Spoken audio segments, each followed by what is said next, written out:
Assalamualaikum warahmatullahi wabarakatuh. Perkenalkan, nama saya Firda Fitriana Jaro. Di sini saya akan mereview 3 video eh, untuk memenuhi tugas UTS dari mata kuliah Sejarah Peradaban Islam. Yaitu video yang pertama adalah Sejarah Peradaban Islam sebagai ilmu. Pengertian sejarah peradaban Islam. Sejarah peradaban Islam adalah kemajuan tingkat kecerdasan otak yang dimulai dari yang ada pada suatu periode dari zaman Nabi Muhammad SAW hingga masa perkembangan Islam pada saat ini.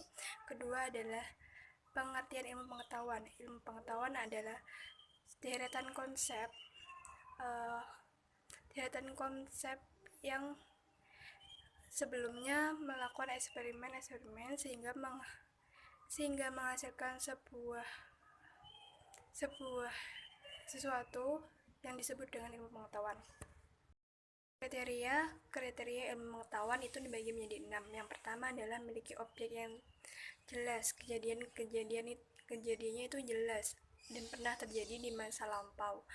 Yang kedua adalah memiliki metode tertentu, bisa melalui 2 metode, yaitu yang pertama metode wawancara dan kedua adalah metode dokumenter. Yang ketiga adalah disusun secara sistematis, disusun secara urut, tidak langsung lompat-lompat mulai dari awal maupun akhir, itu urut. Dan yang keempat adalah menggunakan pemikiran yang rasional. Kebenaran fakta sejarah itu sebelumnya diadakan penelitian yang melalui dengan rasio. Yang kelima adalah kebenarannya bersifat objektif. Kebenarannya itu objektif dan pernah terjadi di masa lampau. Dan yang terakhir adalah memiliki tujuan. Tujuan dari ilmu pengetahuan itu sebagai wawasan, diambil hikmahnya jika yang baik, jika yang buruk ditinggalkan, gitu. Dan yang video kedua adalah peradaban Arab pra-Islam. Kondisi sosial budaya dibagi menjadi 4. Yang pertama adalah 1. Musyrikin. Pada zaman dahulu masyarakat Arab menyembah berhala, belum mentauhidkan Allah sebagai Tuhannya. Yang kedua adalah Buddha yang diperlakukan semena-mena. Yang ketiga adalah perempuan yang dikubur hidup-hidup, karena pada saat dulu perempuan dianggap fitnah sehingga dikuburkan. Dan yang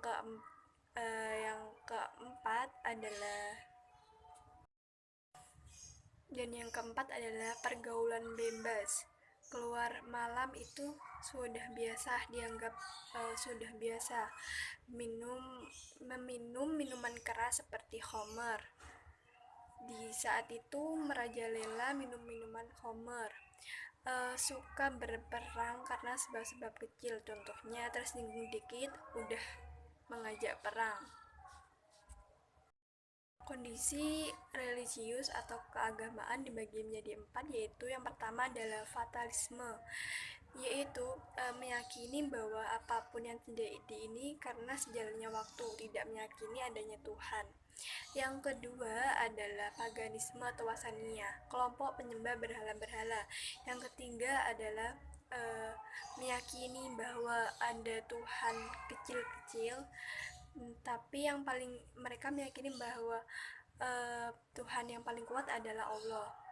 Dan yang terakhir adalah monoteisme, yaitu kelompok yang mempercayai ajaran nabi sebelumnya seperti Nabi Isa, Nabi Musa, Nabi Daud, dan sebagainya. Selanjutnya adalah kondisi sosial politik, yaitu adanya persaingan antara Romawi dan Persia memperebutkan kekuasaan. Yang kedua adalah lengsernya kerajaan Arab Selatan karena masalah tatanan segi ekonomi. Pada saat itu Romawi menang pada atas Persia. Kondisi ekonomi Mekah berdagang ke Yaman dan Syria, sehingga memunculkan pengusaha-pengusaha sukses seperti Abu Jahal. Dan pada saat itu perekonomian maju, tetapi hanya memberikan untung kepada pemilik modal, yang lainnya hanya sekedar karyawan atau tenaga kerja. Untuk video yang ketiga adalah peradaban Islam pada masa kenabian. Yang pertama adalah fase Mekah. Metode yang dilakukan yang pertama yaitu sembunyi.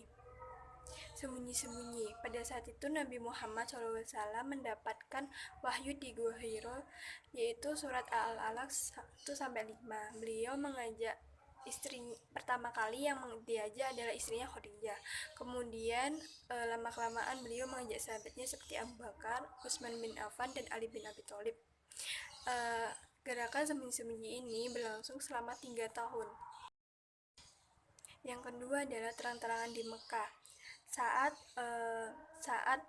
Hamzah dan Umar bin Khattab masuk Islam, setelah itu Nabi Muhammad mengajak keluarganya untuk masuk Islam.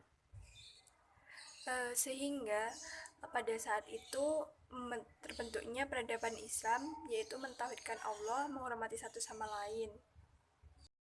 Yang ketiga adalah terang-terangan di luar Mekah.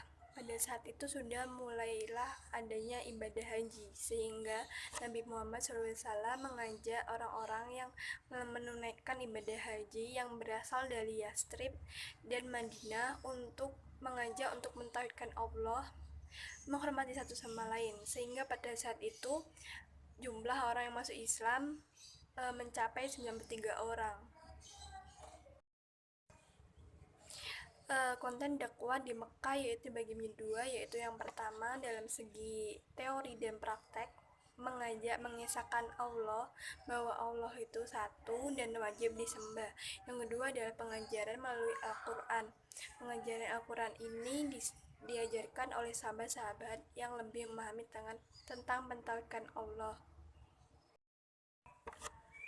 Bentuk-bentuk penolakan dakwah Nabi Muhammad yaitu dibagi menjadi 3. Yang pertama adalah lunak, tidak adanya caci memaki, tidak kasar.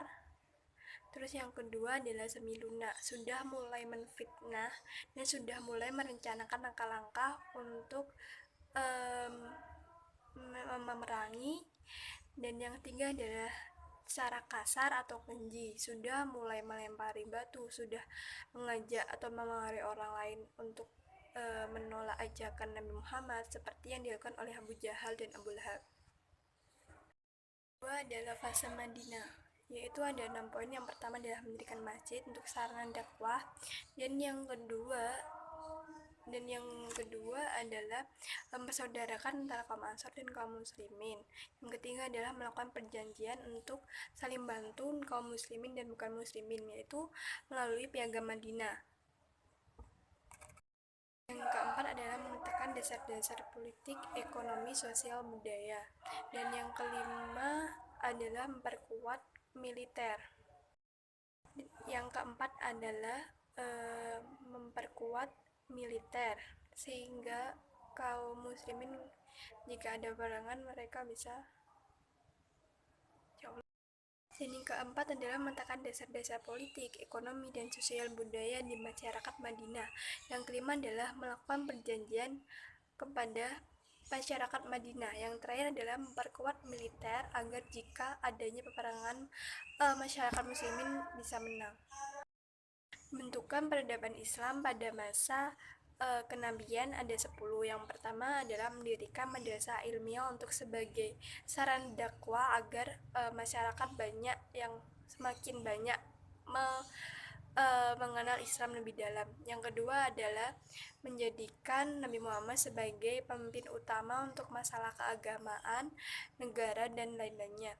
Yang ketiga adalah penerapan syariat Islam secara konsisten, secara istiqomah. Yang keempat adalah pemeliharaan Al-Quran baik berupa hafalan dan tulisan.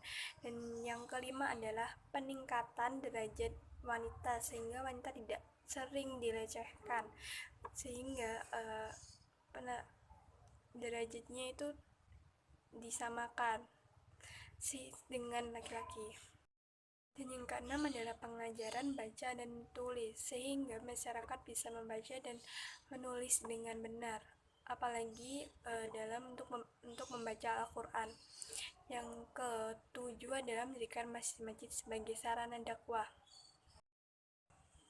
Perkembangan yang selanjutnya adalah perkembangan sastra, melakukan taktik perang dan diplomasi keluar negeri.